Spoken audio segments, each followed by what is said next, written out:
綿羊仔 cut 線，炮彈炒車，熱爆網。呢度係屯門公路，星期一中午時分。咦，有差人喎，撞咗車啫。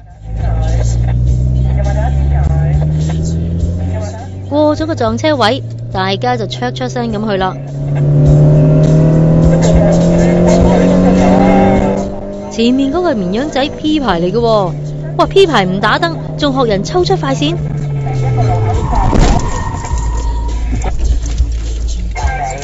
險過剃頭，好在佢仲識行識走。先睇下部綿羊仔扶返正先。私家車司機大佬都出嚟啦。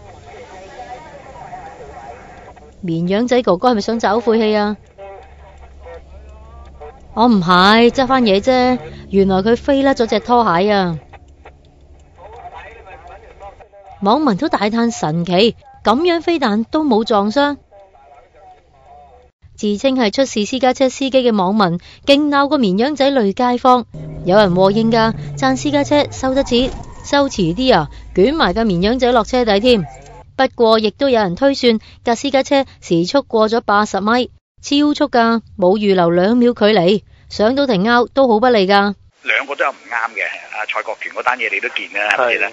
個法官到時可能判咧，蔡國權都唔啱嘅喎，原來嗰單交通意外咁啊，可能話嗰個要去孭8成。警方就話正調查事件。